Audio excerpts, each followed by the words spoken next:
Hello? Hello? Where the heck is everybody? Where's everybody? Where is everybody? Where you people at?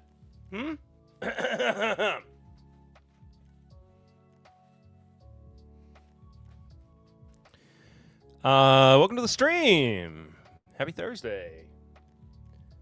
I'm Perry. I'm the host of This Is My Bourbon Podcast. Hello, Emily Chambers. Good to see you. I'm going to put my hair up real quick. Hope everybody's had a good week. Hope you've been well. Should I go half up or full up? I want to go full up.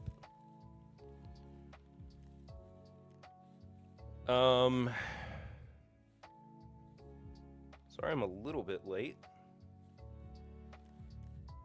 I'm kind of running around this evening, but I think I'm good now.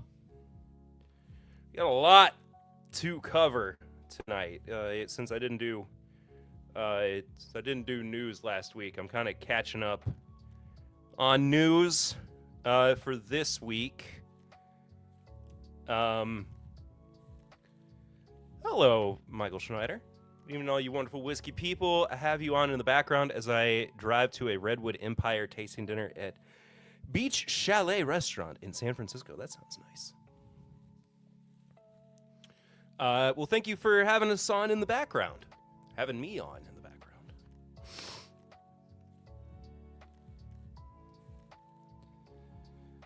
background. If you're watching on the replay and you haven't subscribed yet, please do so. Hit that like button, of course. Very excited for this review. It just came in the mail today from our friends at Barrel Craft Spirits. Very sweet of them to send it. Cannot wait to get into it. So tonight's going to be a Barrel Craft Spirits night, I believe. Been drinking guava juice this evening.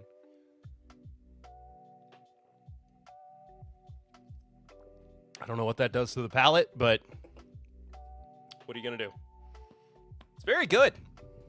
First sip, I was like, I don't know about this, but it's only got better. It did nothing but improve the further I got into it. So, first of all, I hope you've had a great week. Personal news-wise, it's been an interesting week for sure. As you all know, Sunday was Easter. And we had a time with the girls. Some of you may have seen my some of our family pictures, but I'll show some of them. Oh, McFarlane Toys is doing a Superman Returns. That's phenomenal. That looks so good. Oh, they're just doing like a Superman. Weird. Some of you might have seen some of our family pictures. Why is this not popping up on my tag? Here. But this was Easter morning. And Eden was a little bit cold. And she was not happy about it, that she had to take her sweater off for a couple minutes to get pictures.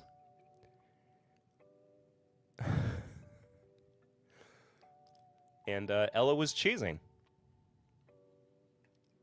So, good time had by all. Let's see if there are any other. Oh, this is Ella also making a very funny smiley face. No, look at that. Look at that girl. Look at that girl. She's so pretty. Anyway. Brought a couple of bottles along on Easter Sunday. Had a good time. Oh, that's why it's not up for me there. I understand now. But mostly just enjoyed good food. Oh, and Ella ate too much ham, too. While we were at Lucy's family's get-together. And she ate, like, 2 pieces of ham. Like, you know, big ham.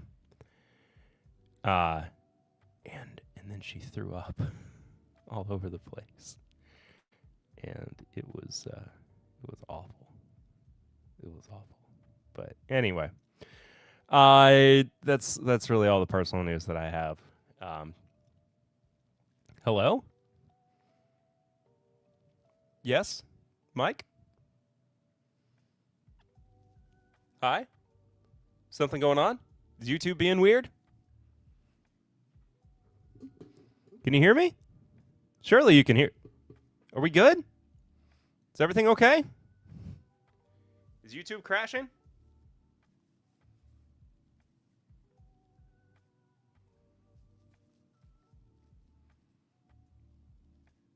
Hello? Hello, hello? Are we good? Let me check the chat on YouTube. Just said hello again. Okay. I don't know what's going on.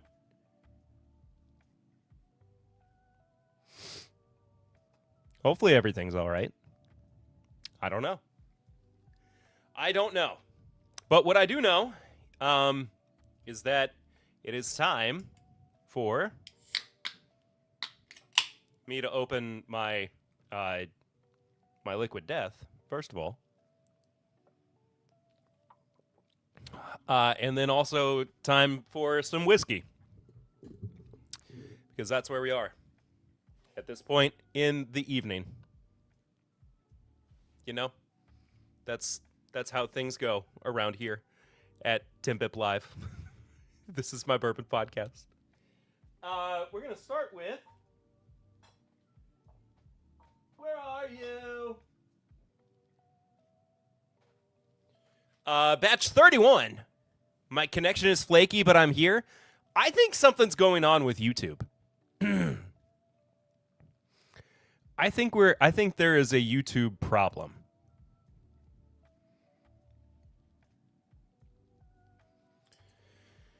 But, oh man, this proof is almost exactly the same.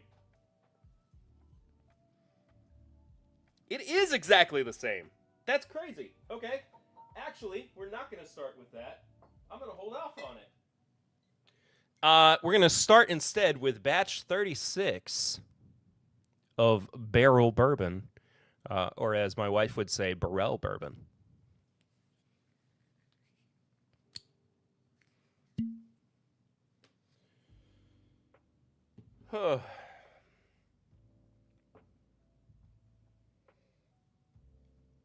Also going to do this real quick.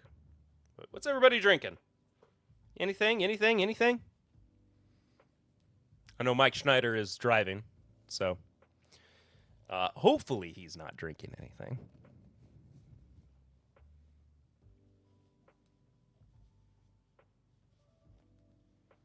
Emily, you drinking anything? Quiet people who are just lurking in the back? Who don't want to answer questions when the teacher calls on them?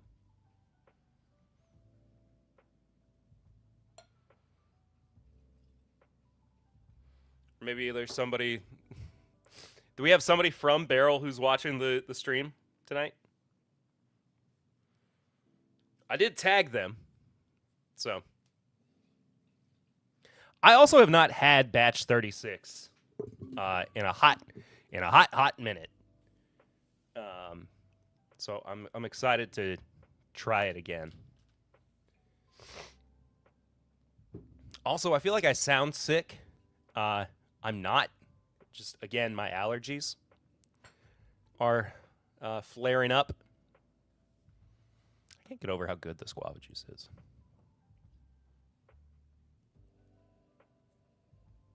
But we will also we will get to the news momentarily. I think I'm going to take that off of the docket. I'm going to take that off too. Hello, Amanda Stack. How are you? Good to see you. Hope you've been well. Cheers, guys and gals. Cheers to you, too. How's your week been? You drinking anything?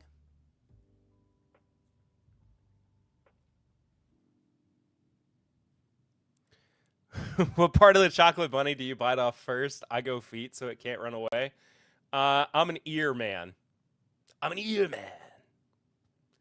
I eat your chocolate bunny.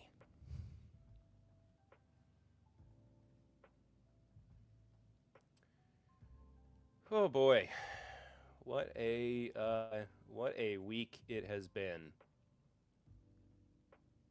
for news.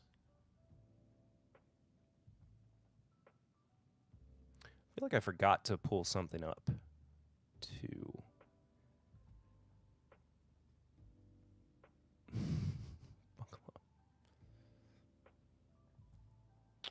But yeah. Where was I? I was saying something, and then I got sidetracked. I don't know what it was. It's fine. My brain has also been, and I'm of course wearing the disarm T-shirt. My brain has been so focused on everything going on. Feet aren't lucky for the bunny. True. On everything going on overseas too, and like Tuesday was such a source of anxiety for me. Literally thinking that we were about to go into a nuclear holocaust or the beginnings of mutually assured destruction. Like, honestly thought that was on the table for us.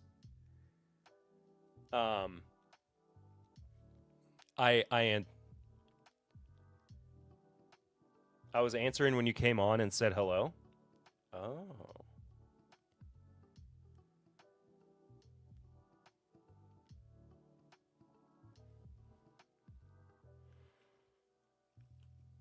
But so anyway.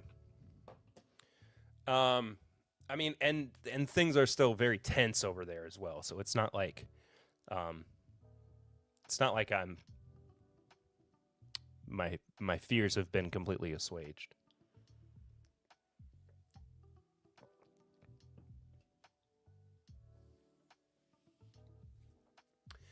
But anyway. Let's drink whiskey, shall we? Batch 36. Barrel bourbon. Kentucky 9-year, Indiana 7.5, 8 and 10 year, and then Tennessee 8 and 15 year at 114.44 proof with a derived mash bill of 79 corn, 16 rye, and 3% or 5% malted barley. My apologies. I haven't tried 37. 37 I somehow missed. But I'm very excited about the cigar blend.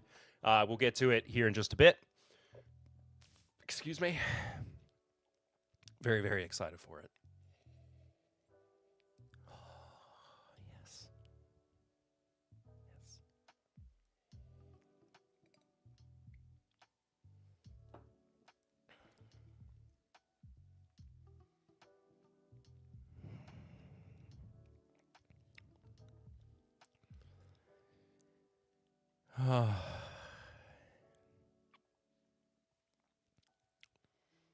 36 was one of those blends.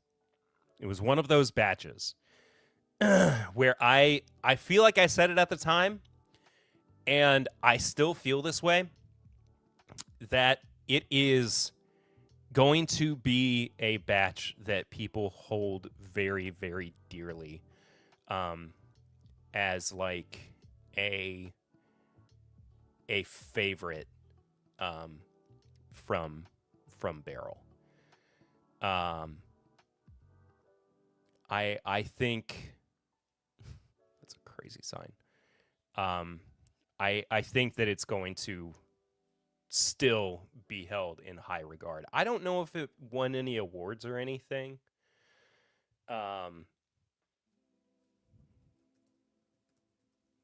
Let's just go Barrel Bourbon.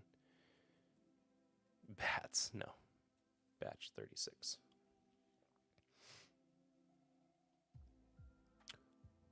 This came out in 2024? Is Barrel just doing one batch a year at this point? Because they were doing multiples.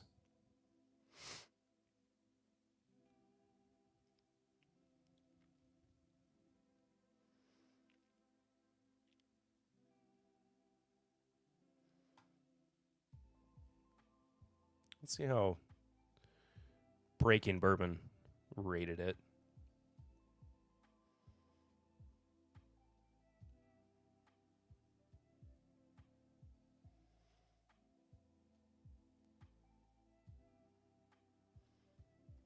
Oh, they give it a 3.5. Well above average. Nice. Value being the lowest. Score, not bad. Not bad at all. That 15-year in it, I think, is really what's pumping it up more than anything.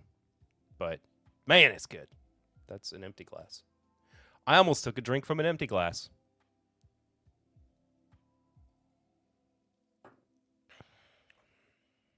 Good stuff. Anyway, let's move on to the news, shall we? Let's talk about what's been going on this week in bourbon, and there has been a lot, let me tell you. Some good, some bad, some ugly, but we're going to start with the good, take a detour into the bad.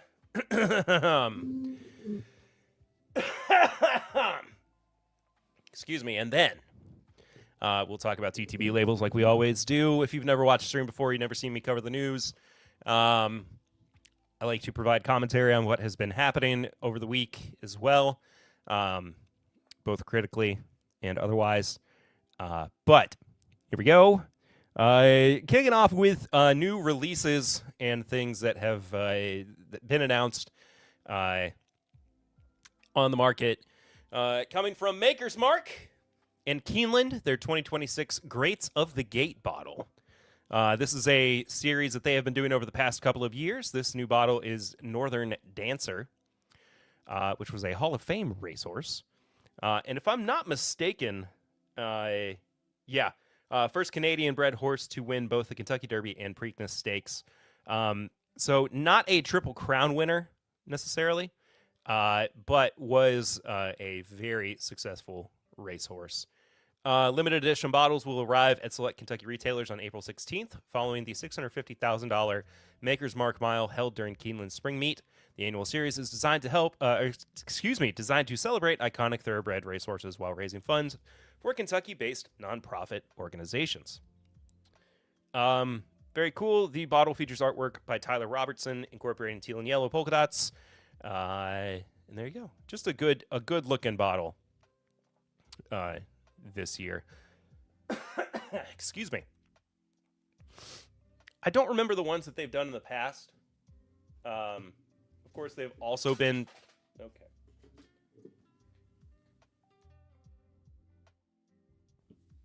They've also been significant racehorses. But this one looks good. I like it. It's fun. Speaking of racehorses... this year's Woodford Reserve Mint Julep Cup for the Kentucky Derby has been revealed. The $5,000 gold-plated cup and the $2,000 not silver. It's pewter. And it's a pure pewter cup, but the gold cup is just gold plated. And there's 76 of each. So, 152 for the 152nd Kentucky Derby. Hooray.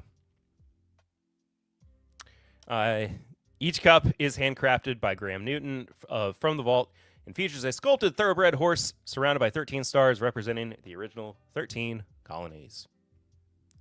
Both versions include sterling silver detailing and are adorned with 13 lab-created white sapphires. I don't mind this year's cup that much. I think it's pretty good. Past years have been pretty atrocious. Last year's I thought was pretty good, but the year prior was ugly as all get out. But yeah, you're not paying for the julep itself, basically. You're paying for the cup, of course. But the julep that will be served in it, they have a recipe for that you can actually make if you'd like. The drink is prepared by muddling 5 to 7 mint leaves in a julep cup, adding 2 ounces of Woodford Reserve double oaked bourbon. Hello, Thomas Sanderson. How are you? Good to see you. Cheers to you too. What is the algebraic formula for derived mash bills? I don't know. Add them all up and divide by the ratios of the whiskeys that go into it.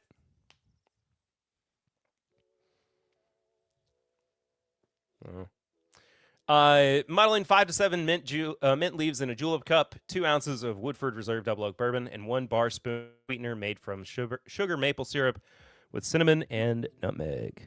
Cup is then filled with ice, garnished with mint sprigs, and finished with a red, white, and blue presentation featuring a fleur-de-lis and red rose.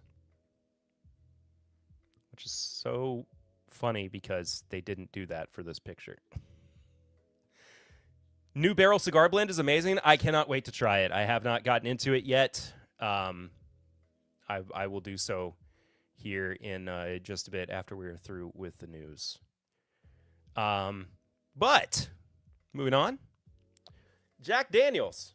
And I could have sworn that this was already a thing based on the packaging. But I was wrong. And I'm excited for this, I will say. Jack Daniels has unveiled a multi-pack of flavors with Coke Zero Sugar and Jack Daniels. So it's a RTD, a ready-to-drink cocktail, I guess you could call it that. 5% ABV. 100 calories per can, but it comes in cherry, regular Coke, and vanilla. But I mean, I prefer Coke Zero over regular. It comes in a 6-pack for $17. Seems a little pricey, but what are you gonna do? This looks cool. I like this. I'm excited about it. 100 calories is not bad either. Not bad at all. Now, in news that I was not expecting at all this week, and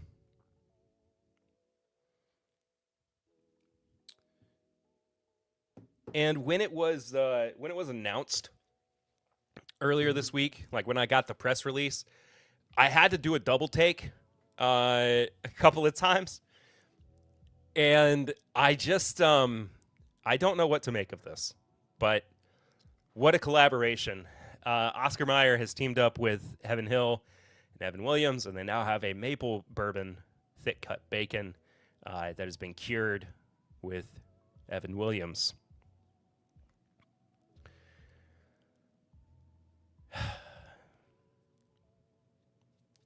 Finished with Oscar Mayer's signature 12-hour slow smoke and subtle notes of vanilla and caramel from the barrel-aged Kentucky bourbon. Bringing together two iconic brands that are known for high-quality craft and flavor, the innovation I wouldn't really call it an innovation. I'm going to be honest with you. I feel like bourbon curing is like just a. It's just kind of been a thing. Am I crazy? The brand known for uniting millions around a love of meat. Okay. Announces its first bacon innovation in 5 years. What was the other bacon innovation? Who thinks up this stuff? Doesn't this feel like... It feels like two things. One,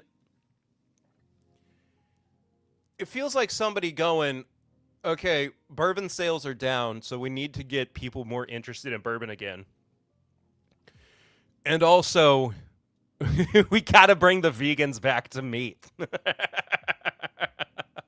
Like, genuinely, it feels like somebody, it feels like the wrong day of a think tank, but they were out of ideas, and they came up with this.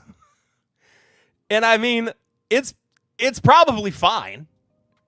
It's probably fine. But it just kind of, like, every time I look at it, I just go, huh? And every time I think about it, it gives me a little bit of a headache. I'm going to be honest with you. Jeez. The recipes featuring maple and bourbon have surged in popularity, earning millions of Pinterest saves in the past year alone. What are you talking about? Maple bourbon bacon provides a trend-driven flavor people are craving, perfect for topping sandwiches, complementing breakfast dishes, or even garnishing your favorite cocktail. While we have been crafting delicious bacon for 90 years, Maple Bourbon Bacon is an exciting new chapter for our bacon portfolio and shows customers that we are thinking about bacon differently. The bacon category growing and accounting for 1/3 of our business, we are leaning into bold, trend-driven flavors our fans want, bringing new energy to a beloved breakfast classic. My wife picked up some bourbon pickles the other day and vomit. What is a bourbon pickle? Oh,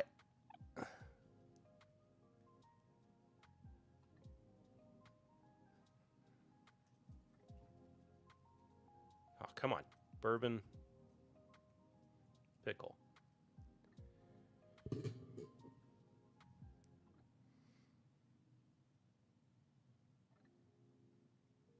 Ew. Okay, that's just a picture.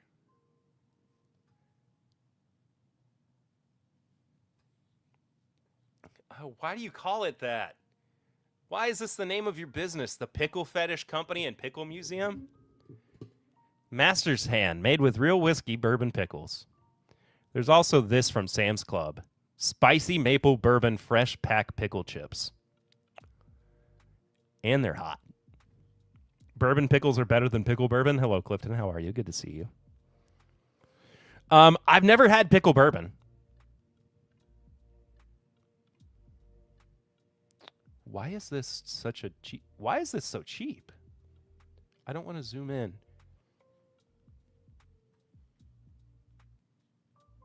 I am not in Kansas. Whatever. I don't care.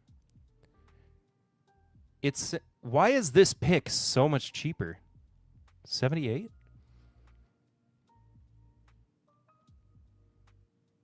Are you due? What? I have Wicked Pickle, cannot recommend. Is that what I saw over here? This, yeah.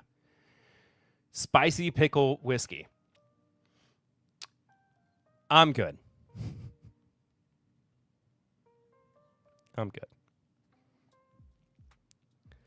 Anyway, I want to know what the previous bacon innovation was that they did 5 years ago.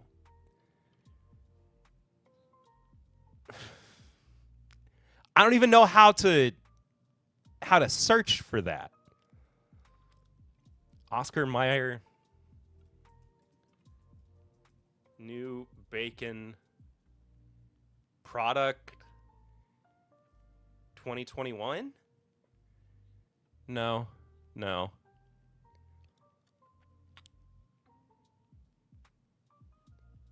2020?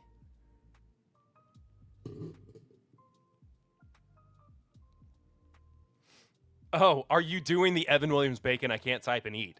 I mean, at some point, yeah. We might do it. We might try it on next week's episode. I'm not going to lie.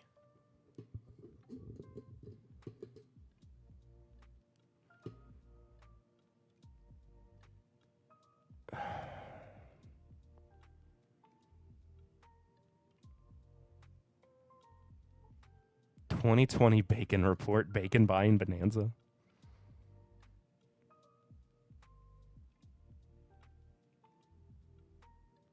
I don't know.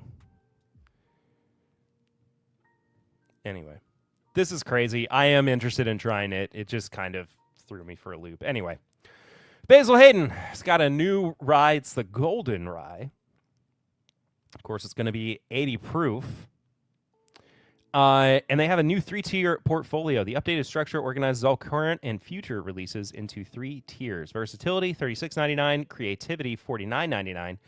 And Rarity at $84.99. The Versatility tier includes core offerings positioned as approachable, lighter-style whiskeys, while the Creativity tier focuses on innovative mash bills, blends, and finishes. The Rarity tier highlights older, more refined expressions, emphasizing depth and complexity. It feels stupid.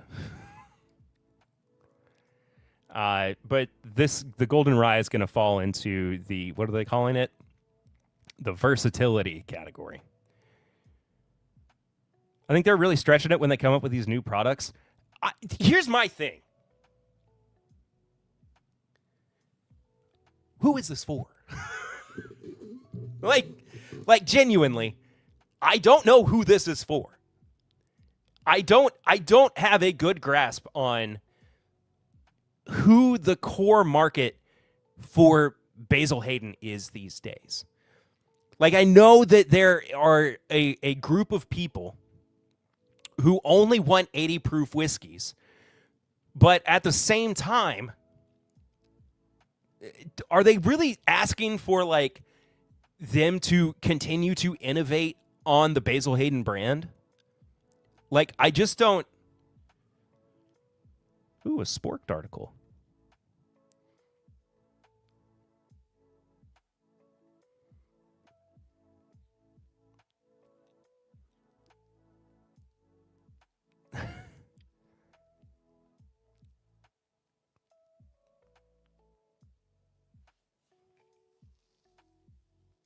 New Oscar Mayer beef and pork frains and cheesy smokehouse stuffed hot dogs? Okay. It was 2 years ago when I tried a new stuffed Oscar Mayer hot dog, but they were saying that there's like a new. This is the first new bacon that they've put out in 5 years. This reads like a Jordan Myrick. Nope, Ariana. I don't know Ariana. Oh, that looks gross. Those look disgusting. Sup, cutie? Oh, hi, Shy Guy. Sorry I'm late. I was picking up some THC drinks for the wife and burps for me at Total Wine. Hey, I bought both of those things this week. Bought them yesterday, actually.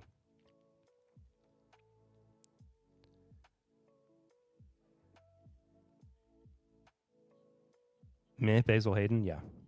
Backbone Bourbon, Bone Snapper Rise, Bourbon Side, uncut, unfiltered, 111.2 proof, 6 years, 2 months, $50. Not bad. I don't mind the 10-year Basil Hayden bottle on a hot day sip neat. Oh, I don't mind that either. Oh, I wish I were an Oscar Mayer wiener. Hey, thank you all so much for being here. If you're just now tuning in and you haven't liked the stream yet, please do so. If you're new here, I'm Perry. I am the host of the Bourbon Podcast. Yeah, go live every Thursday night at 7 Eastern.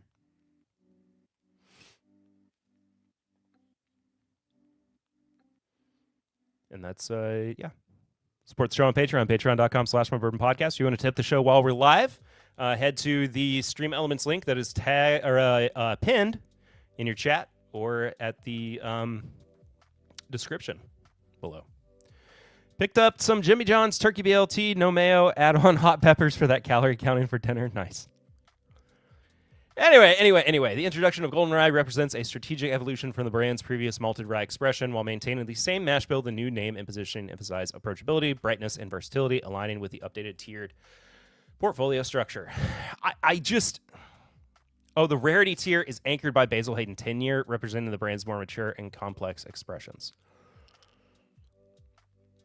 I'm going to need to see a breakdown of everything that's in the versatility, creativity, and rarity tiers. Fun fact, Jimmy John's 18-inch turkey BLT, no mayo, add-on peppers. The whole thing is only 1,100 calories. That's odd. Seems crazy. I don't. We'll just cover this real quick. Chip Tate unveils Gambit number 6, a masterclass in multi-barrel finishing.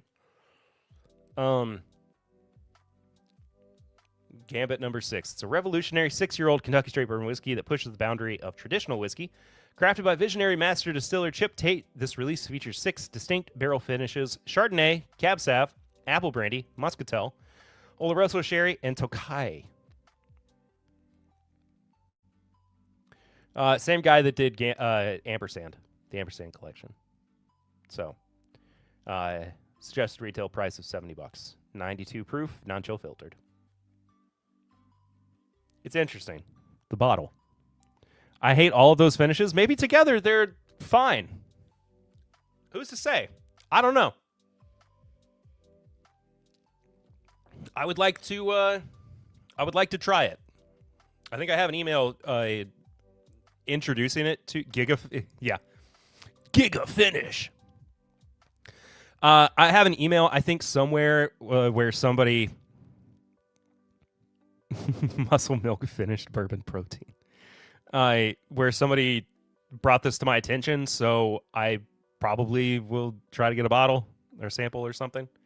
I don't know.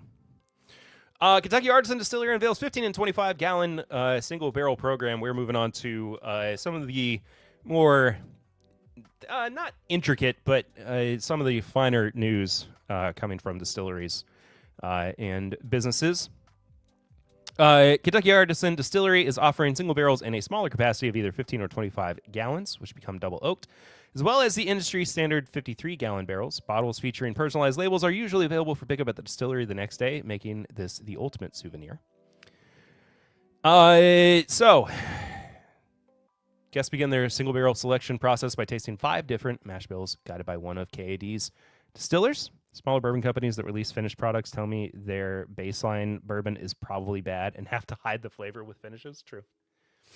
You got your wheated bourbon, 2 years old.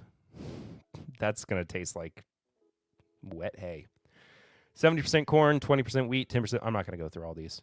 I'm not going to go through all the mash bills. A 4-year-old 4-grain bourbon, a 4-year-old high rye bourbon, a 3-year-old rye whiskey, and distiller's choice, a seasonal or other blend selected by master distiller Jade Peterson. I see Yellowstone has a 250th anniversary 100 proof bottle coming out in a tube this week. We will talk about Yellowstone and Limestone Branch in just a bit. Oh, the 250th anniversary bottles.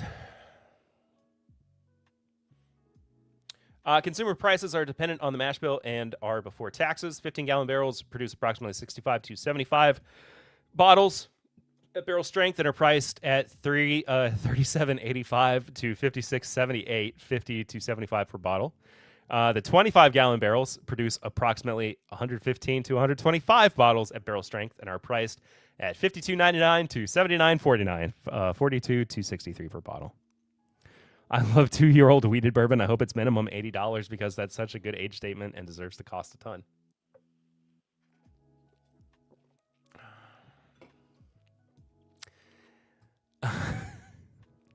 And the 53-gallon barrels produce approximately 190 to 200 bottles at barrel strength and are priced $7,065 to $10,598, $35 to $52 per bottle. Oh, and you still have to pay for tickets. $50 a person. This This feels like highway robbery. The concept is cool. It is a very cool concept. But Shy Guy kind of has the correct sentiment in mind.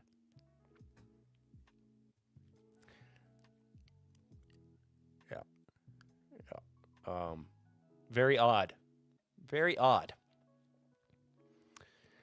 Whatever. Anyway. We got a couple new products coming from Buffalo Trace as well. They're debuting Single Oak Rye Bourbon and newest experimental collection release. It's rye bourbon. I thought they were always rye bourbons. Were they wheated? Oh. But there's a low entry proof wheated bourbon that goes into the barrel at 105, and it's being bottled at 107. And the Single Oak Rye is going to be a permanent Buffalo Trace release. In its inaugural release, Rye Bourbon faithfully recreates the precise mash bill and barrel aging conditions that defined the celebrated barrel number 80, offering enthusiasts the opportunity to experience the result of one of the industry's most extensive bourbon studies to date. Yeah.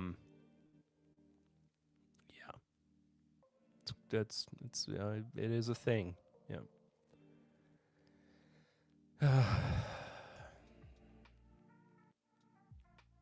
Look, it's just one of those things. It's like,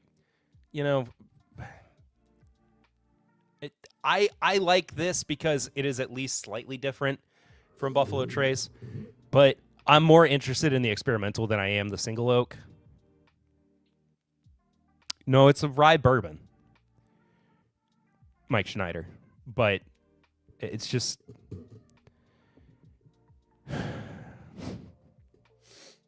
Whatever. Let's move on.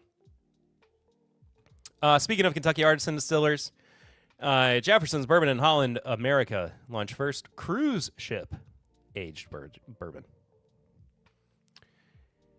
It aligns with Holland America lines. That is an insane sentence.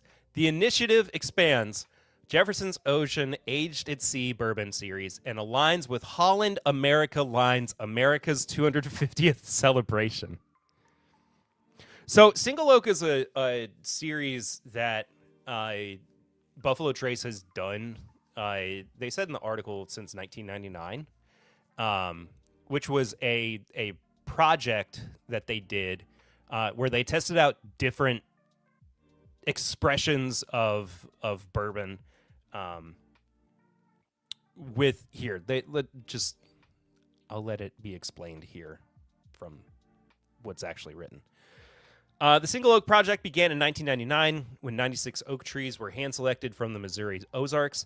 Each tree was cut into a top and bottom section, yielding 192 unique pieces of wood and transformed into 192 individual barrels. 7 variables were intentionally manipulated to study their impact on the final whiskey. Mash bill, wheat or rye, entry proof 105 or 125, stave seasoning, 6 or 12 months of air drying, wood grain size, tight, average, or coarse, barrel char level, number 3 or number 4, tree cut, top or bottom half, and warehouse type, wooden rick floor or concrete floor. Single Oak Project barrel number 80 entered the barrel at 125 proof and was aged in oak harvested from the bottom half of the tree, featuring average grain wood, stave seasoned for 12 months, and charred at a level 4. The bourbon was aged in a concrete floor warehouse for 8 years before bottling at 90 proof. It also comes in a 375 bottle. I forgot to mention that. $75.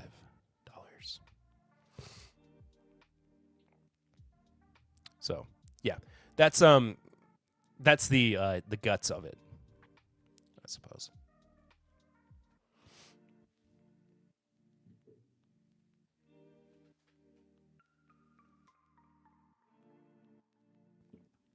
One specific tree. Thank you. You're welcome. I could have been a little more clear on that. Beginning in March 2026, 1 barrel of Jefferson's bourbon was loaded onto each ship in the Holland America Line fleet, with all 11 ships expected to carry a barrel by the end of April 2026. Love the hair in a bun. Thank you. It is finally getting warm. Yes. Each barrel will age for a minimum of 6 months, exposed to varying climates, ocean air, and continuous motion. Factors expected to influence the bourbon's flavor, character, and finish. Each barrel is expected to yield approximately 150 to 300 bottles, which will be made available exclusively to cruise guests in 2027 as part of the line's single barrel program. Okay. And it's part of the broader America's 250th celebration. Hooray! Yay, America! 250 years.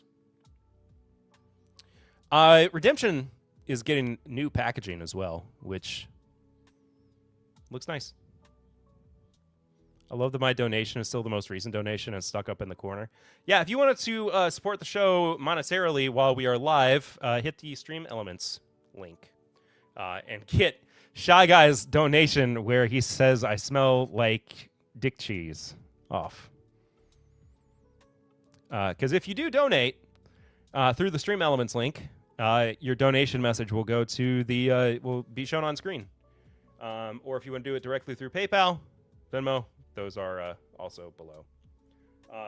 I do a bad. I've done a bad job recently of promoting tips. Don't forget to like the video too. Yes, tip the man some coffee at least, please. I got 2 kids and a mortgage. Things are expensive these days. But I also know that it's expensive for you. So if you can't donate, that's okay. I understand. Gas is, what, $5 a gallon now? Not a fan of Redemption Bourbon / Rye? Well, good news for you, because apparently they have changed up their bourbon. And it's now at 92 proof. Now, I'm not saying that necessarily means that it's going to be better, because I've not necessarily been a massive fan myself in the past. But yeah.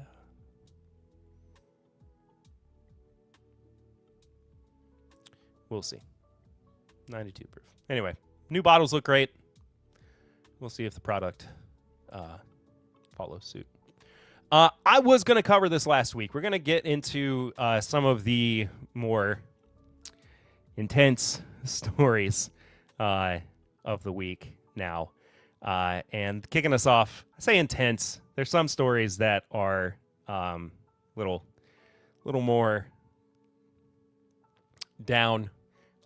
Some stories that require a little bit more commentary, and that's where we're headed into at this point in the stream. But I was going to cover this last week, but we got so sidetracked with everything going on in chat that I did not get around to any news last week. But here we are talking about Gallo having completed their purchase of Four Roses, the entire distillery, for $775 million.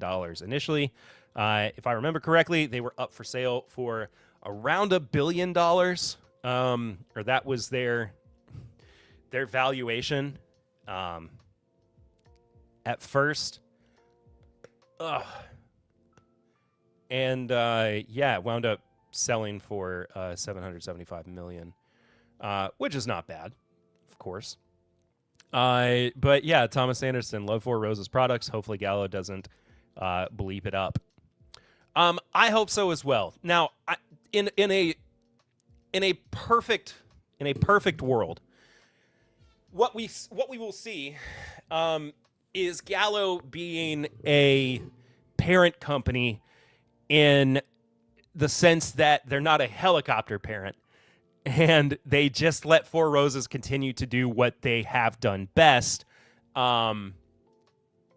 instead of trying to get into the weeds with them and redirect their focus away from making, products that are reflective of their history, reflective of what Bryn Elliott's vision is.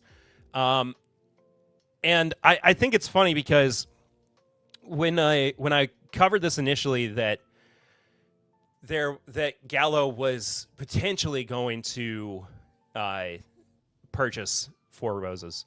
Was there drama from Redemption in the last couple of years? Aren't they just MGP resellers? I think so. potentially. But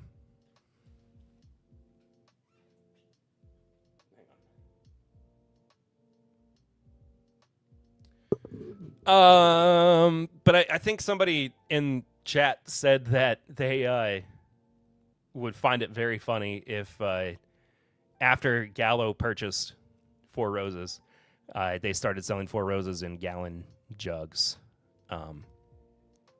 Which, hey, I'm not entirely opposed to. I think it'd be kind of funny. But, you know, it is what it is. So, Big Vic, cheers to you, brother. Hope you're well. Good to see you. Good to see you. How you been? How you been? What's new with you? Now, moving back to the Sazerac side of things, and I have questions about this because, well, we'll see. Sazerac formally names Tennessee operation AJ Bond Distillery as company's first Tennessee whiskey prepares for 2026 debut. Posting the most BS thing I've ever had happen to me on a bourbon bottle in Discord. I cannot wait to read that. This is in Laverne, Tennessee.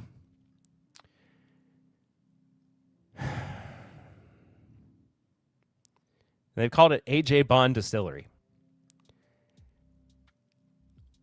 Who is AJ Bond? Are we just supposed to know who this person is? Are they an industry leader?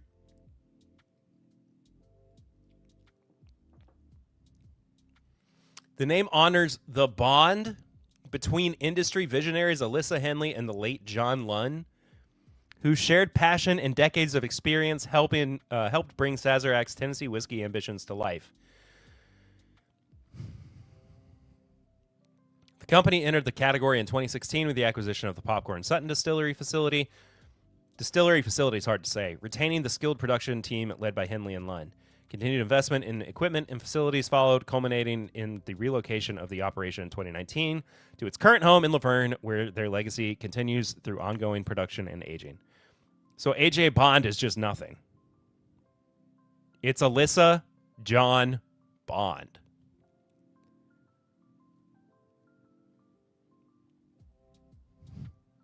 You don't know Larry's cousin Billy Bob Joe? He's a legend.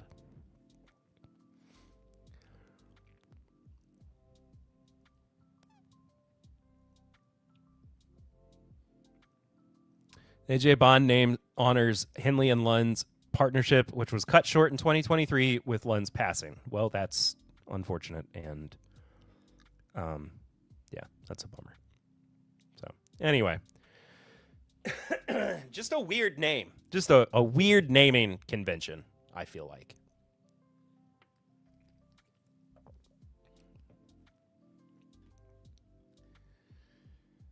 I don't know. Anything for attention these days. Okay. I'm going to pause the music. And we're going to pour another glass of whiskey. This time.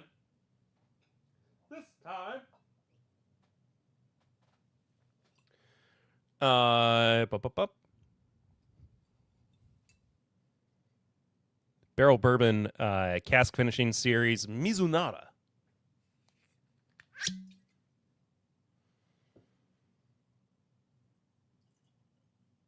Coming in at 116.42 proof. Indiana 6, 7, and 9. Kentucky 8. Tennessee 8 and 14. 76-24 derived mash bill.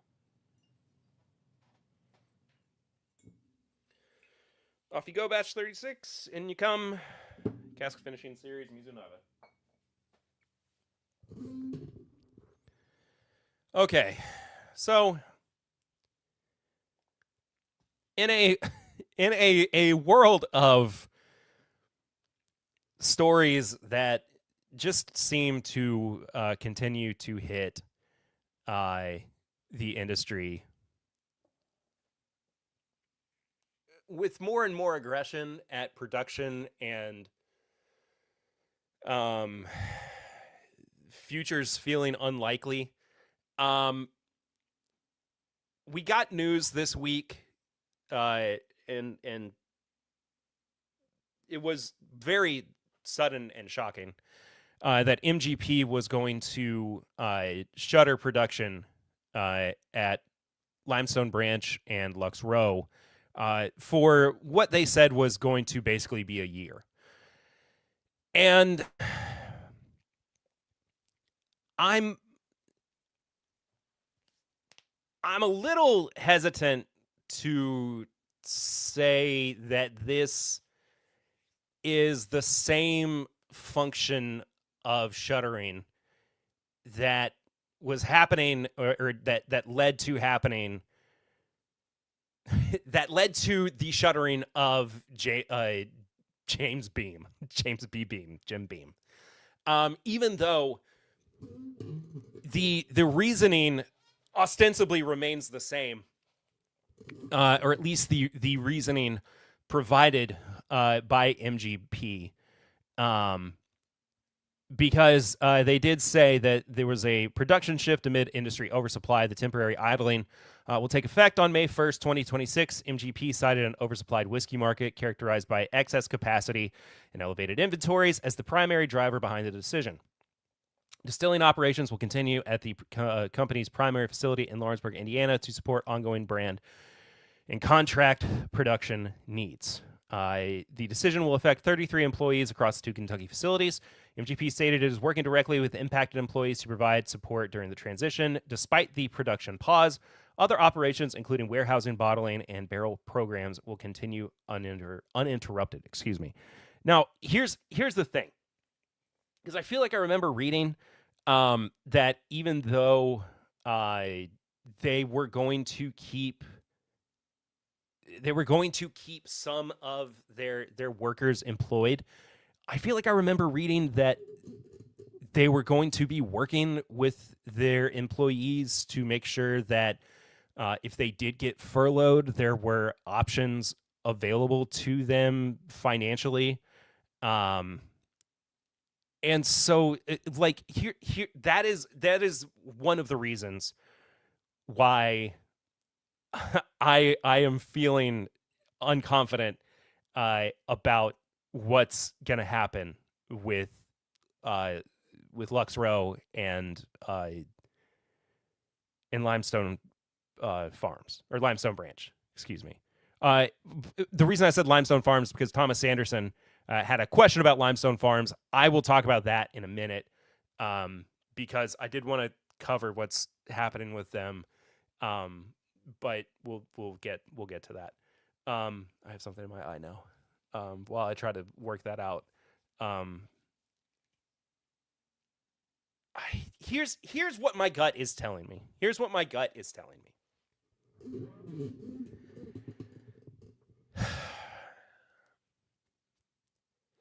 I think that MGP. Jay West was just a recent guest on Bourbon Lens. Nice. I've had Jay on the podcast before.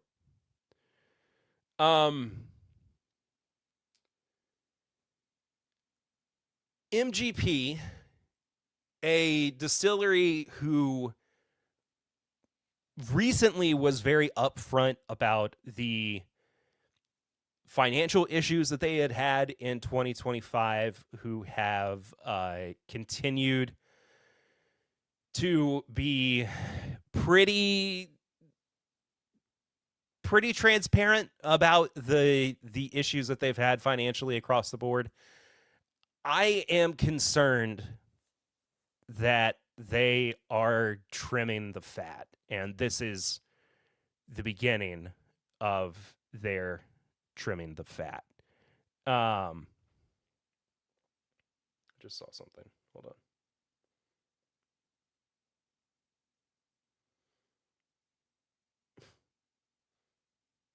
Why did I paste a Streamlabs thing?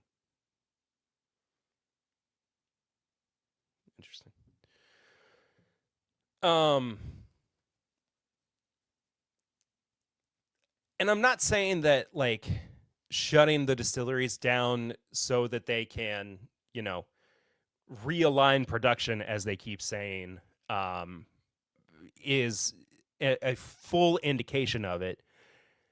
I just have this feeling that they see two smaller distilleries in Kentucky that they own after a couple of years of increased downturn in sales. And they, again, while they are trying to probably realign their own goals internally in Indiana, I get this feeling like they are on the verge of not necessarily shutting both of these distilleries down permanently, but either trying to sell them or letting them go independent. And I don't think that they can function independently. I think they need a parent company to help them in a broader sense. But I also don't think that if we talk about Limestone Branch and we talk about Lux Row from a production standpoint, considering whether or not they have overproduced over the past couple of years, I don't see that as a real thing. I just don't think they have the capacity to have overproduced.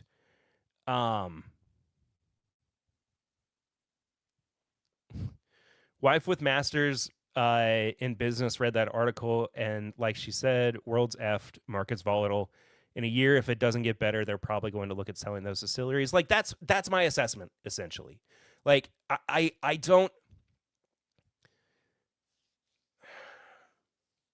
I just don't think that this is truly benefiting anybody by keeping them from producing whiskey for the next year. Like I just don't see it. I don't see the benefit in this. I'm honestly more concerned about this than I am. Like way more concerned about this than I would be Jim Beam. Like if you are a big Limestone Branch fan, if you love what Lux Row is doing, I would be worried. Like, not to sound alarm bells for too many people, but I would be worried about what the future of these distilleries looks like. Like, I mean, maybe I am ringing the alarm bells a little bit. Like, wee woo. I mean, this is this is not a good sign.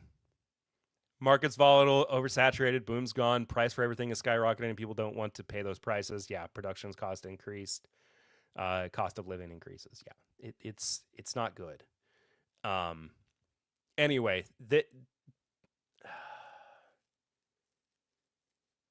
and who's to say too? I mean, like there's a take that I had when the news first kind of dropped yesterday. I put it on. Hold on. I put it on Twitter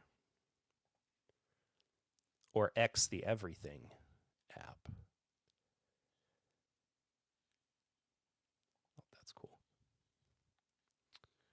Where's my? I don't know how this website works anymore.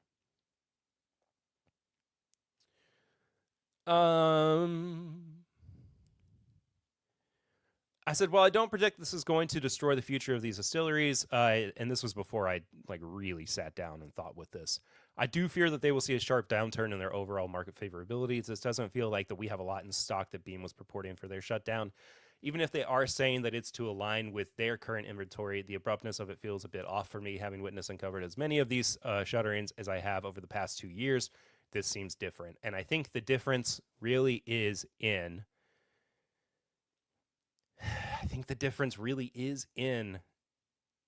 MGP's inability to turn a profit and their inability to maintain profitability over the past couple of years. Like I am worried about this one. So, we'll see. We'll see. It's funny, Biden's presidency had such a huge boom for businesses and increase in profits. Companies increased production and expectation for it to continue. Then Trump came in and companies are bleeding. Anyway. I'm probably going to turn that into a video. That's why I turned the music off. So, back to Sazerac as well. They have, as of last week, moved for a foreclosure sale of shuttered Kentucky distillery. This is, again, the Garrett County property. I'm assuming that they're going to be paying this $28 million. And this is the Tom Collins distillery. If you go back and listen to the episode that the huge increase in electricity and natural gas can't be helping these distilleries either. Oh, no, absolutely not. If you go back and listen to the episode that Chad and Kyle did a few weeks back when I was not on the podcast, I had to take a week off. They talked about whether or not this was going to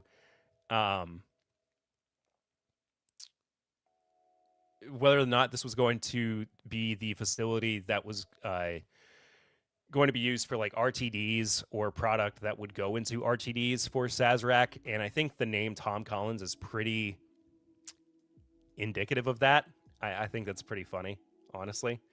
Tom Collins said in the filing, they also plan to bid on the property, which includes all inventory, including filled barrels and bottles of bourbon, as well as all equipment on site in Lancaster.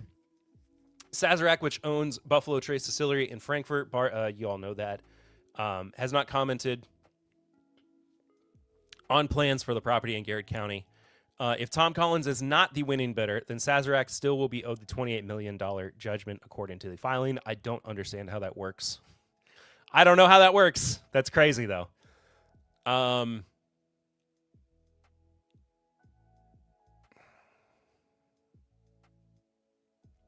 I don't get that.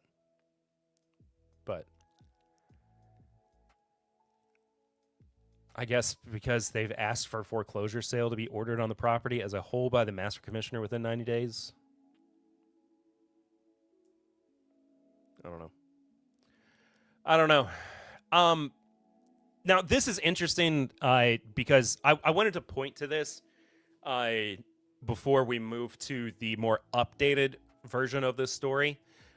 Because this was news that I had covered a couple of weeks ago and then got like a breaking piece of this story. And now this story has continued to change and evolve over the past week.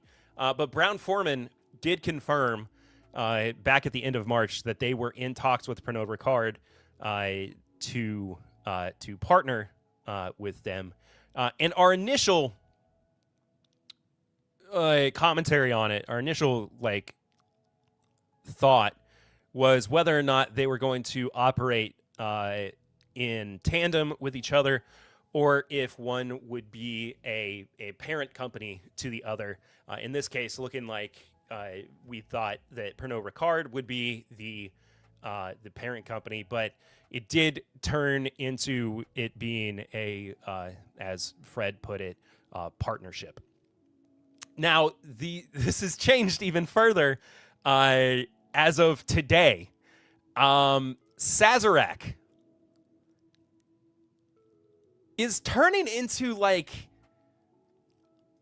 just an absolute behemoth if they wind up in talks, and there's truth to it. If they do wind up purchasing Brown-Forman, this could be crazy. This could be absolutely insane. But the rumors do seem to be true, because I've heard it from a couple of different people, that we're seeing what is it, a Warner Brothers Discovery style bidding war over Brown-Forman. I mean, potentially. But the Wall Street Journal reported on Thursday, April 9th, that Sazerac recently approached Brown-Forman about a potential deal, citing unnamed sources familiar with the matter. Sazerac declined to comment, and Brown-Forman did not immediately respond to a request for comment.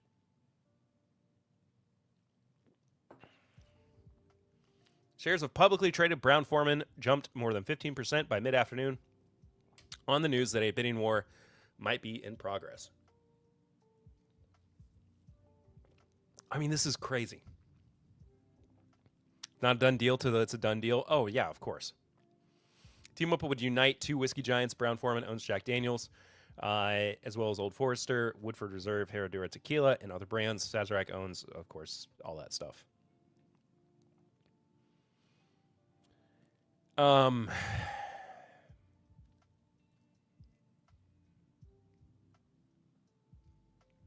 mean, this is insane. This is wild. We'll keep tracking it. We'll keep monitoring the situation. We'll see. Fred, you've got to fix the formatting on your website, brother. Kentucky Bourbon Trail is what this is supposed to say. Recorded 2.7 million visitors in 2025.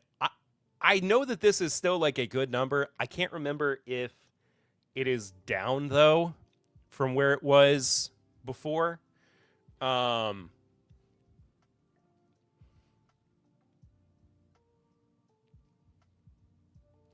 think it might be a little bit down. Their language seems to suggest as much. Holding steady is growth. That's some insane copium. This happened to our company as well a couple times while I worked there. Our company separating was leaked ahead of time, and they tried no commenting and saying it was a lie. Then a week later, separation announced. That's how that goes sometimes.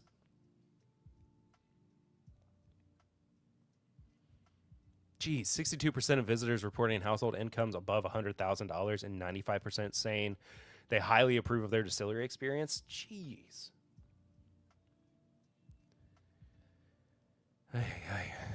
Anyway, the Luca Mariano distillery sale has also stalled.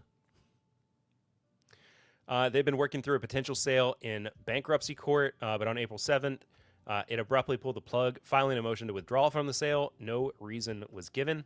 The distillery and its parent company have been in bankruptcy since last year with about $35 million in debt. In December, they filed a motion to establish bidding procedures and scheduled an auction and sale of all assets of the newly built distillery in Danville, including about 6,000 barrels of bourbon. Merger/partnership is far better for workers than a takeover. Oh, yeah, of course. Because if Saz bought them out, they have no reason to not fire everyone. Yeah. I mean, it's likely there would still be jobs lost, but better than firing everybody. According to the filing on April 7th, the debtors, through their professionals, have contacted 172 known parties, a combination of known strategic buyers, including fast-growing whiskey brands and large contract distilleries, private equity groups, liquidators, and real estate investors. This property was also advertised for sale in the Wall Street Journal as well as in Kentucky. To date, the debtors have 39 executed non-disclosure agreements and conducted 11 site visits and received 9 offers, with others expressing interest in some or all of the debtors' assets.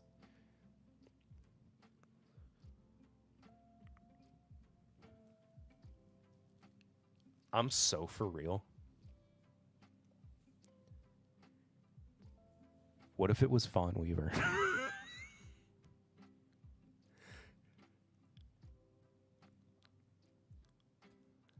What if Fawn Weaver was the potential buyer and somehow Luca Mariano caught wind? They're like, we're not selling to the guys who are also in insane debt. What if Timbit bought the distillery? No, that's not going to happen. That's crazy. It would floor me if this were Fawn Weaver. Anyway, it's my Bourbon Podcast bourbon. Why does it all taste like Knob Creek and Wild Turkey? Final story before we move into TTB labels. And then we'll get to this review. Already almost at 8:30. Jeez Louise. Kentucky distillery owner facing foreclosure charged with criminal loan deception. I was never big on Limestone Farms. I did not particularly love their product. And I was also a little concerned with what was going to happen to their property in general. But here we are. A Kentucky distillery owner already facing a foreclosure sale of a property is now facing criminal charges too. Darren Dillow, co-owner with his wife Beth, also known as Limestone Farm Distilleries, was indicted March 23rd by a Fayette County grand jury on one count of theft by deception, $10,000 or more. It's a Class C felony, which carries the potential 5 to 10 years in prison in Kentucky. According to the grand jury charges, on or about the 8th day of August, 2024, in Fayette County, Kentucky, Dillow committed the offense of theft by deception when he obtained money from a financial institution by deception by intentionally creating or reinforcing a false impression that he owned a certain property offered as collateral for a loan when in fact he did not own that property. Expensive too. Way too expensive. His arraignment is April 24th in Fayette County. So maybe I'll go. I mean, I live in Lexington. I live in Fayette County. That's what day is April 24th, though? Oh, it's a Friday. What time? Oh, 8:30 a.m.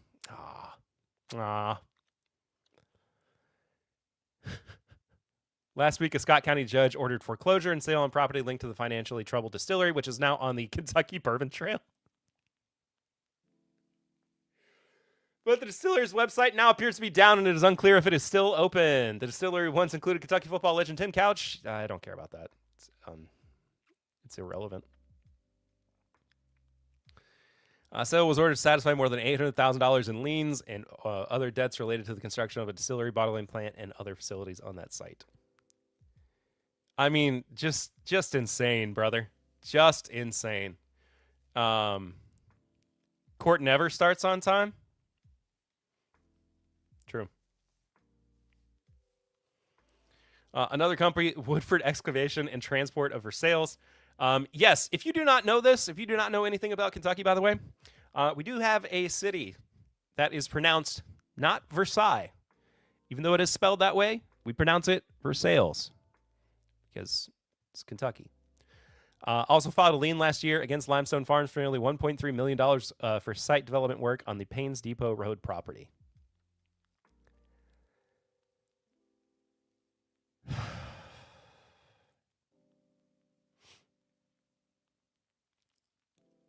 Look at this list, dude. Limestone Farms, which joined the Kentucky Bourbon Trail despite its financial and legal troubles, is part of an ongoing wave of litigation involving the whiskey industry. I'll be looking for their products on the reduced table. All this bourbon news is depressing. Kentucky Allen owner Stoli are in bankruptcy. Uncle Nearest in Tennessee is in a messy receivership. Garrett County Distilling Co. is in receivership and has been recently purchased by Sazerac. Luke Mariano in Boyle County filed for bankruptcy, owing at least $34.5 million and is for sale. Whiskey House in Elizabethtown was subject to a lien from Busick Construction, and Bardstown Bourbon Company is being sued for discrimination. What are we doing? What's going on here?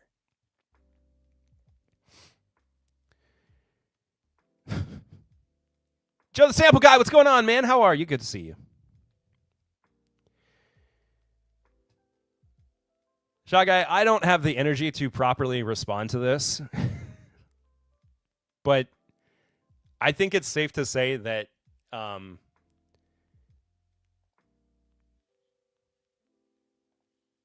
voting records are not necessarily the... I don't think we can vote shame people into getting them to think that their bourbon is going to be safe one way or another. Like,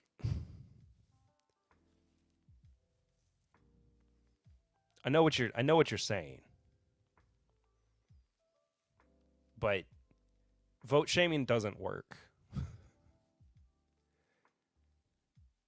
Like in any direction.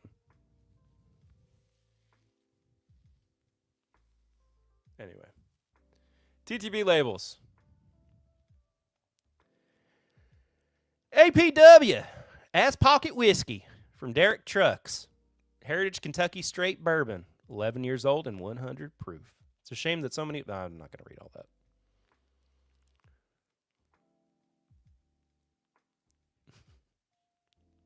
That's what it is. Old Charter Oak. Century Oak. 100-year barrels. There's also Century Oak 200-year barrels.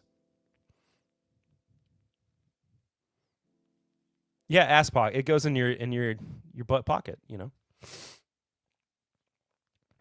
Watch Hill Whiskey Co. Honey Toasted Reserve.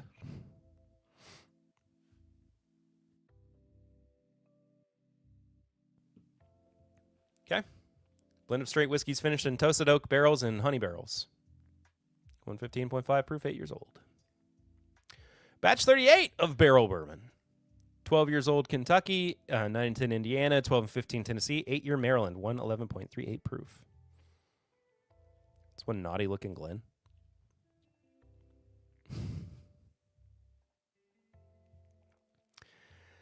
We also have a 12-year barrel. Blend of straight bourbons, 113.4 proof. Finished in Ratavia de Champagne casks. Kentucky, Indiana, and Tennessee. Copper King's proof. 5-year finished in brandy barrels. Oh, Copper and King's proof. Sorry. 114.8 proof. Pass on the champagne one. The first one sounded good. I would try the champagne one for sure. Starlight Distillery Orchard Blossom. Orchard. Rye whiskey finished in Jamaican rum, honey, and peach-flavored whiskey barrels. This is crazy. This is crazy. What are we doing? What's going on here? 4.5 years, 116 proof. I never found the 037 in Michigan last year. I haven't seen it. I also didn't get a media bottle for whatever reason. We got 4 finishing the shit out of a mediocre bourbon. We got 4 High West labels here in a row. Campfire whiskey made with straight rye, straight bourbon, and blended malt Scotch whiskey. What? What is this? Finished in maple brulee. Wait, is this not the... Yeah, maple brulee. We got the same whiskey, Campfire, in Ruby Port. Did I put the same one up twice? I did. Oh well. So it's 3 labels. Sorry, not 4. And then Rendezvous Rye with the new label, the whole West. Fumé Blanc barrels. I feel like Campfire was really popular on early High West, right? I think so. Yeah. Resilient, 7 years old, finishes. Finished in Brulee. 75-21-4, 106.22 proof.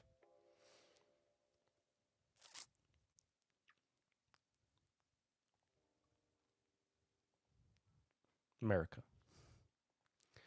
Another Resilient, 7-year bourbon finished in Madeira. Okay. And you know what time it is. Remind me what a Brulee barrel is? I don't specifically know. You know what time it is. It's the 250th anniversary bourbon barrel time. We're going to be talking about all the whiskeys that are coming out in celebration of 250 years of America. Here's Litchfield Distillery, Litchfield whiskey, 6 years old.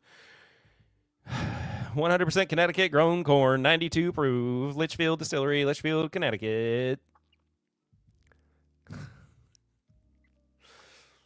Yay.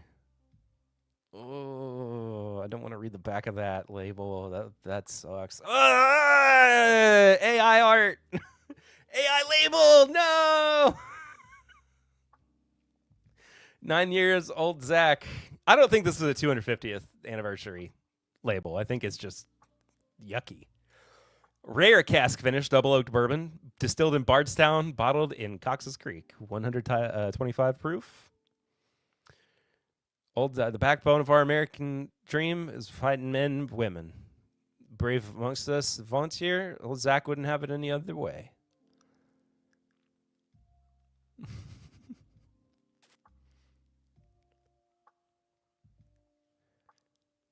It's 9 years. Where did it say it's? Oh, it said it's 9 years up at the very top. I don't have the energy to talk about how silly the name Old Zach sounds for a name of a bourbon. It's very strange.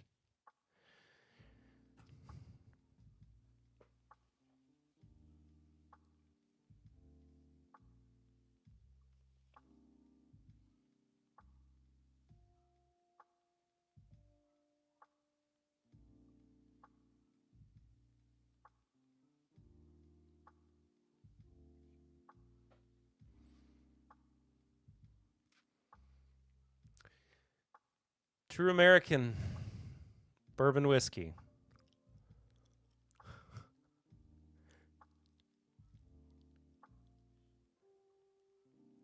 Moving on. Amendment 21.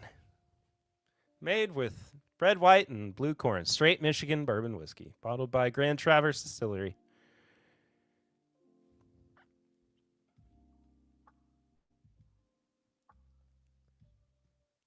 Okay. RD1. Distillery barrel release. Just end me now. Kentucky straight bourbon whiskey finished in a peanut butter porter beer barrel. 4+ years old, 110 proof. As a Michigander, that will probably be bad. Who's to say? You never know. I think this is one of those 375. No, this is 750. Interesting.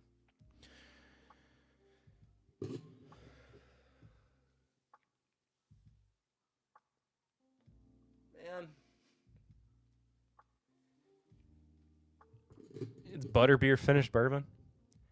Dog, we can't call stuff this. We can't name a... Why did we... Who called it Father's Finish?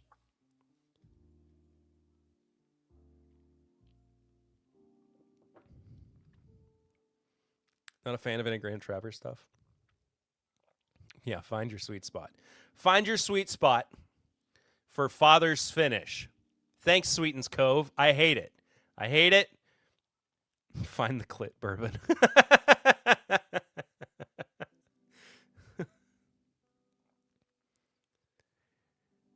Ugh, awful. Just awful. How you can barely read this. Still Austin straight bourbon finished in Calvados barrels. Distillery exclusive. Great. 106 proof. 6 years old. Hard Truth, barrel finish reserve. How are we still doing Amberana? I love you still, Austin. My eyes don't love this one. It's swill. The whatever you were talking about, yeah. Selected by a customer. Why are we still doing Amberana? All right, almost done here. 20 years old, Bullet, 95 rye, cast strength. Probably will never try this, but I want to. Bottle number 953 of 1776.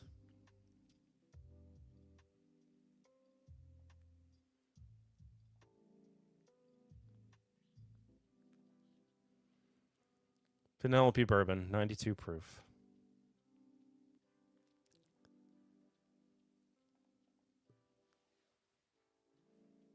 Very much don't like Hard Truth.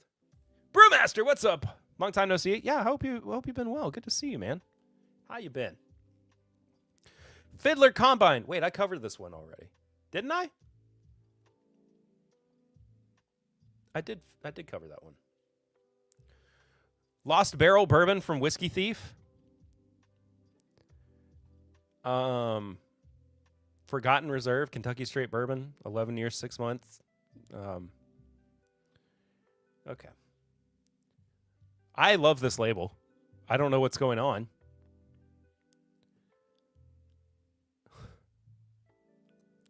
Bottled by Old Commonwealth Distillery, Hoffman Rare Selection Kentucky Straight Bourbon Whiskey, a rare achievement of old-time distilling skills.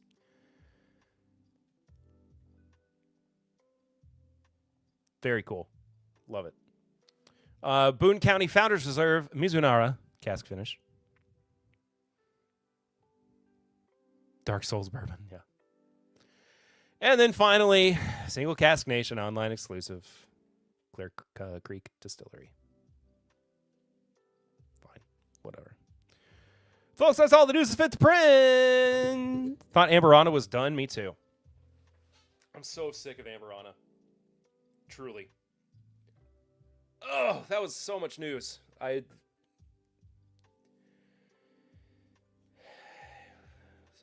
And yes, Shy Guy. The bourbon. How have I been? I've been well. I've been a little anxious this week with all the news. Like real world news. Tell that all that news was getting to you. Yes.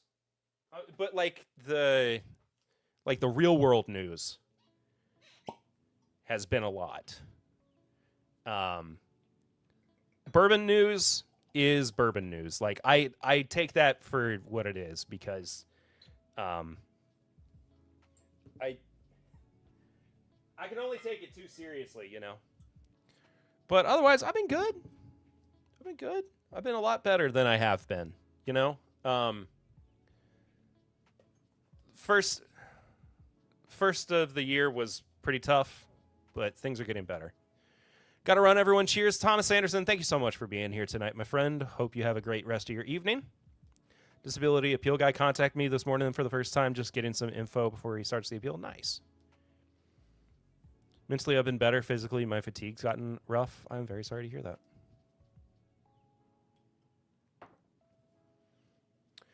Okay. So, what I was going to do earlier was have a sip of batch 31 barrel. But then I looked at it and realized that it is 111.2 proof. And it's not showing up great on the camera. Okay, it's cool. It's fine. Everything's fine. And so is the cigar blend. I love the way the cigar blend looks. I think this label is gorgeous. So I wanted to try them kind of side by side. Barrel's in such a weird spot of underrated in some ways. I agree with you. Distilled in Kentucky, Indiana, and Tennessee. It's a blend of whiskeys aged 7.5 to 18 years, finished in Madeira, Armagnac, rum, and Hungarian oak casks. Is this not bourbon? No, it is bourbon. I was going to say, I thought this was a bourbon. Yeah, barrel cigar blend bourbon. Refined yet expressive. Equally compelling with or without a cigar. I thought about doing the stream outside so I could smoke a cigar, but, you know, I'll do it soon and report back, I suppose. And I have not had batch 31 in a long time.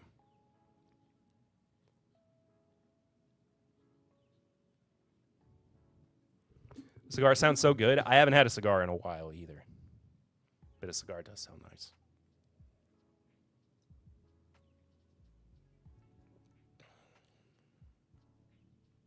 Ooh. Batch 31 is sweet.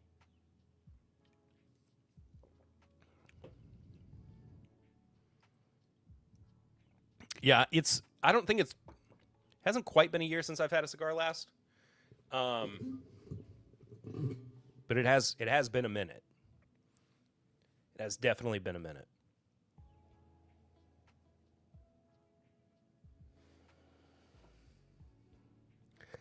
I love cigar blends. They're just so... Wives will never understand that men can enjoy each other's company without saying a damn word.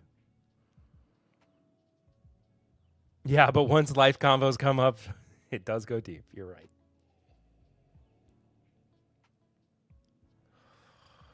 I imagine that there's not a whole lot of the 18 year in this blend. But it smells phenomenal.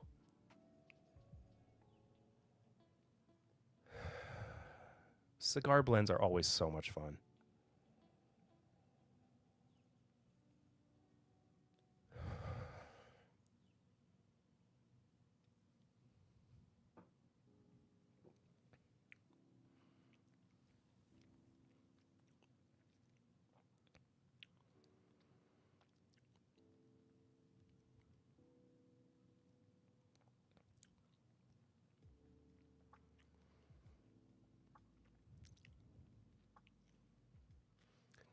Honestly, that kind of feels like smoking a cigar. The way it hits my palate. Ooh. Oh, that's fun. There is no Amberana in this, though. It's Madeira, Armagnac, rum, and Hungarian oak.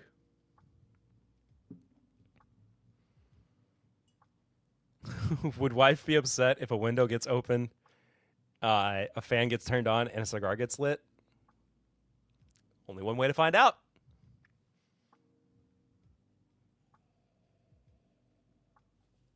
I could never get away with that.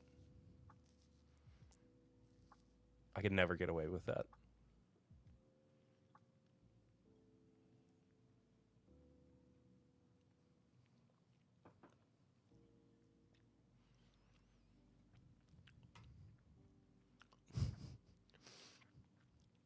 Shy guy sleeping on the couch. Hi, Papa Ritter. Very forgiving wife? Well, that's nice. This is a very, very nice pour.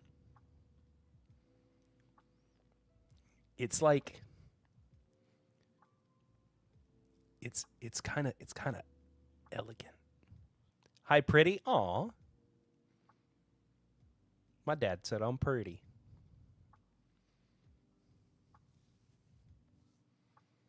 Actually, my wife is the one who, if she's upset at me, decides to lock herself in the guest bedroom and sleep there for the night. Oh, man.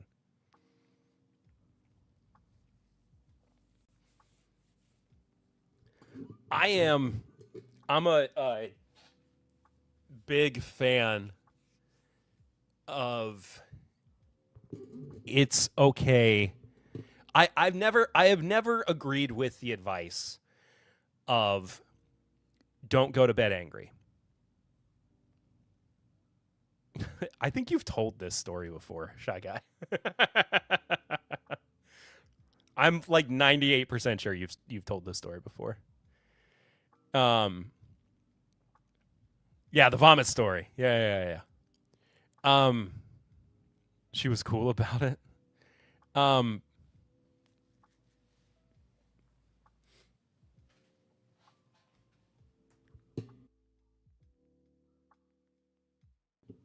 But, and maybe I've even said this on stream before, but I don't think even Papa Ritter knows my vomit story too. Yeah. I don't think the don't go to bed angry advice works, because I think sometimes you do need to sleep on it. I think sometimes it's better to let your brain calm down.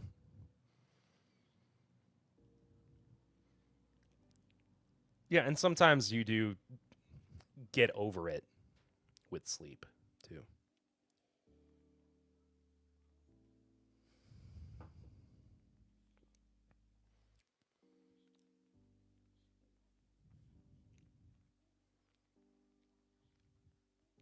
Driving through San Francisco, still can't get used to seeing driverless cars. When I was in Atlanta in February, it was the first time I had ever seen a Waymo, and I wasn't freaked out by it, but I have no desire to ever take a driverless taxi. Like, absolutely not.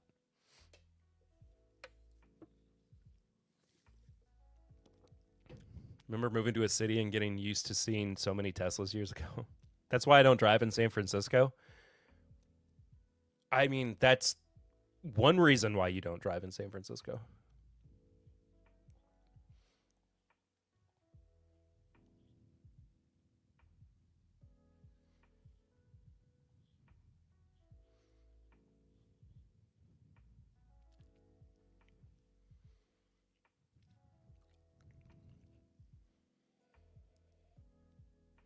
An old Filipino couple in San Fran who invited me to their house if I'm ever in San Fran. The other is I've never been there. Yeah, that's, you know.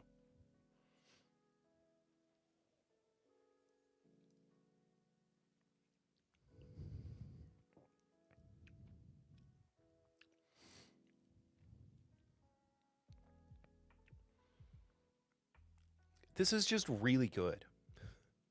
Do y'all remember, and some of you might not even know this, but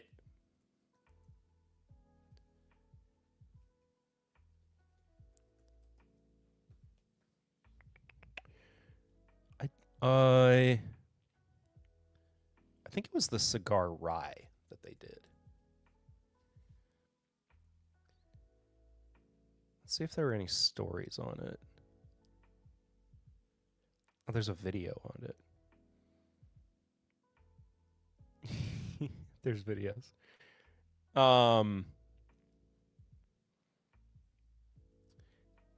So Buzzard's Roost. Remember going to Ballpark or East Side? I don't drive. West Side near Oceanel Drive. Better be better with a Make Wife Angry cigar. Late to the party, so I don't know what you're drinking. I am drinking the Barrel Bourbon Cigar Blend Bourbon.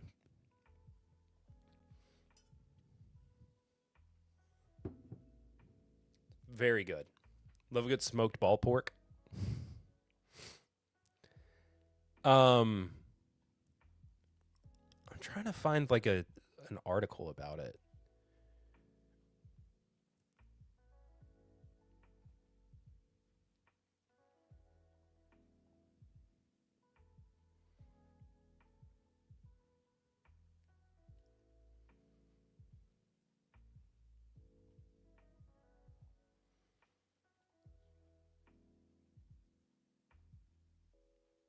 Okay. Here's at least a post from Buzzard's Roost. This was back in 2023.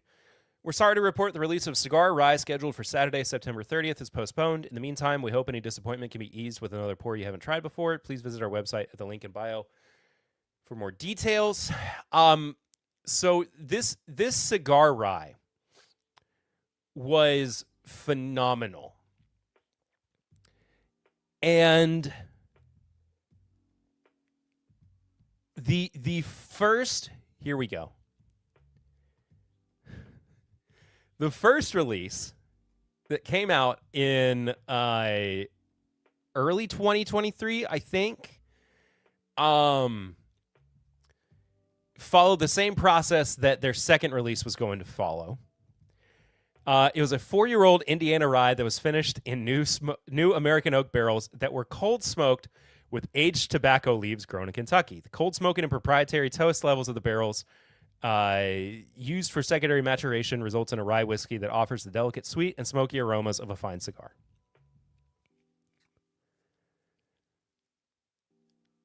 At the restaurant for the tasting dinner, have a great night.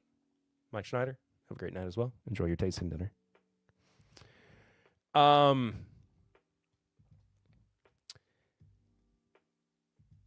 So what had happened is when they did the cold smoking with aged tobacco leaves,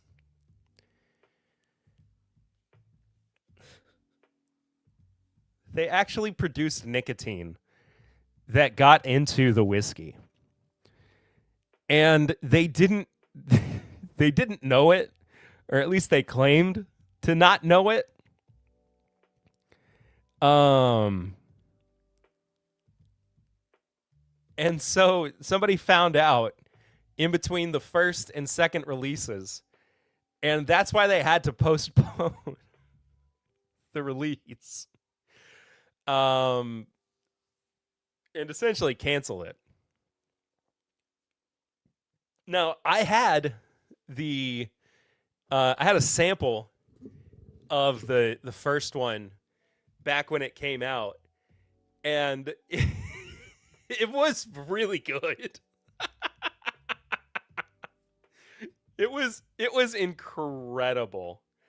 I'm really bummed that there's not more. Yeah, the Buzzard's Roost Cigar Blend Rye Batch 3 was banned by the TTB because it introduced nicotine into the alcohol.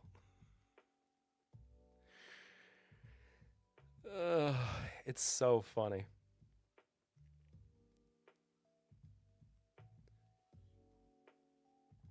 So I've seen Buzzard's Roost. Are they good? They always look like something I never care to try because I don't hear about them enough.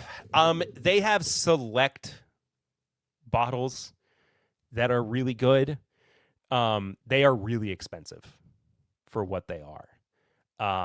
They've always been very good to me. I've been influenced to go get a pour of mine. 2 birds, 1 stone can take my Zen out. That is so funny. But yeah, Buzzard's Roost has always been really good to me with the podcast.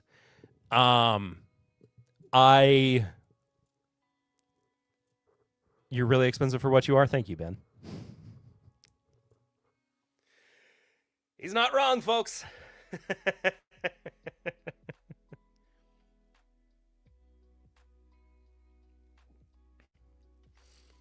But it hasn't stopped me from, being honest about their products, because there have been some stinkers. What was the one?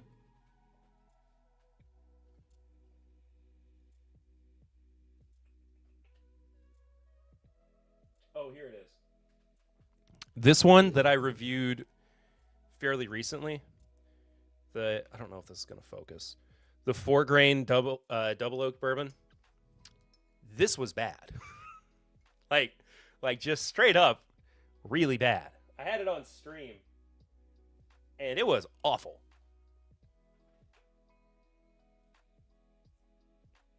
There's a single barrel bourbon from them.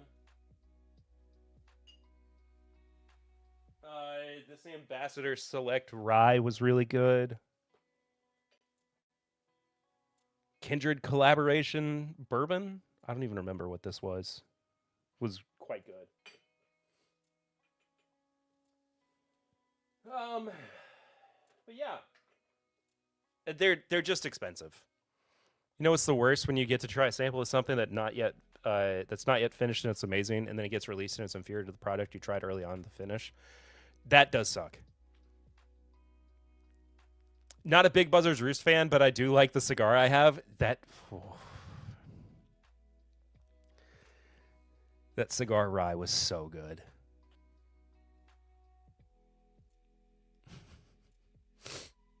Need to start collecting cigar batches purely for whenever homies come over to drink with them and smoke cigars. Oh, yeah. It's a great idea.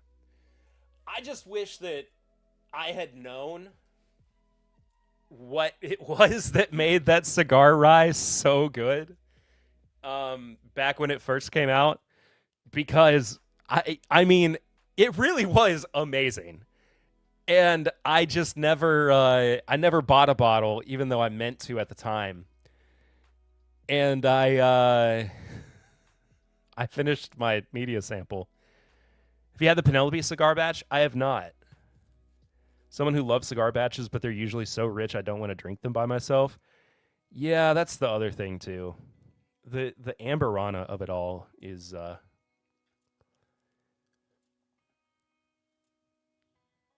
quite a lot.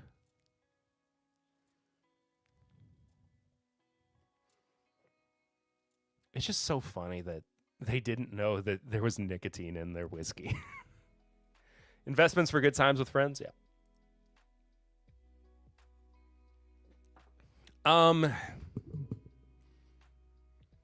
have no local friends. That you need to do that. I need to remind myself.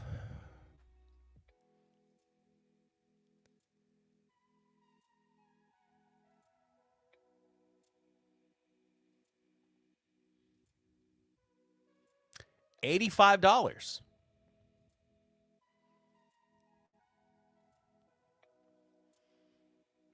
Okay. Not a how do they get nicotine in there? They soak tobacco in it? No, when they did the process of cold smoking the tobacco leaves, that is what introduced the nicotine into the whiskey. It was a very convoluted process. 2 to 3 coworkers I hang out with sometimes, but I'm working on it. Just need to build my Warhammer army to hang with the Warhammer community IRL. There you go. Review real quick as well. I mean, it absolutely you should buy this, you know.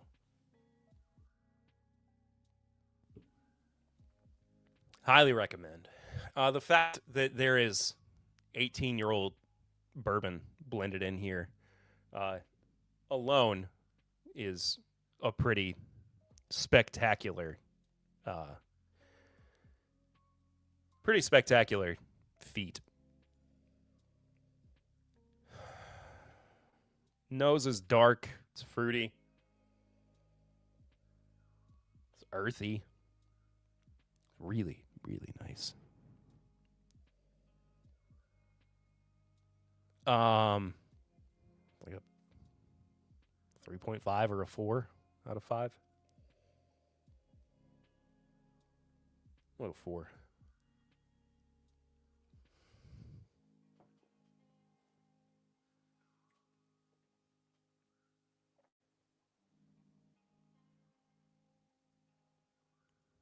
Wife's yelling at that story. What story? Palate is also a 4. Finish is where it starts to go a little bit, not sour. Quality control is bad if you don't test first, see if the tobacco is going to infuse in the bourbon. Yeah.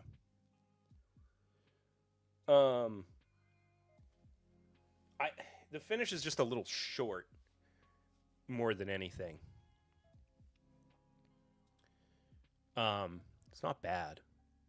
Kind of comes back too now that I think about it. Yeah, I mean that was like their entire batch that got tainted, infected as it were, I suppose. Just messing with the strat. You still enjoying it? Finish is a 3, I think. Hilariously stupid for a business. I mean, things happen, you know. You learn, I suppose. And then price at 85. It could be much more expensive. That's a 4. So this is a recommend for me.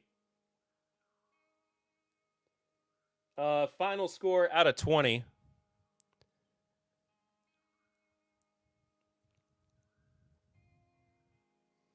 When's the last time we did a brandy? What?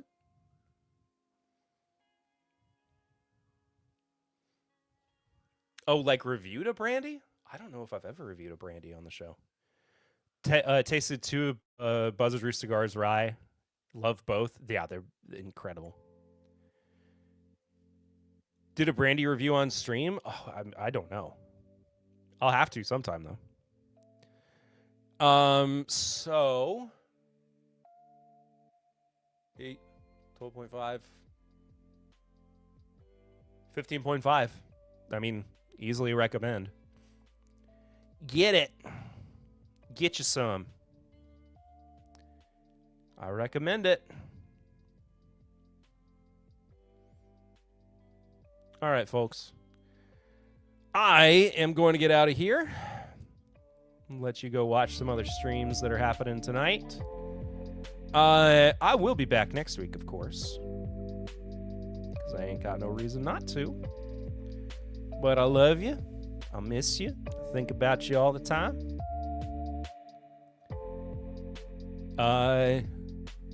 And good night.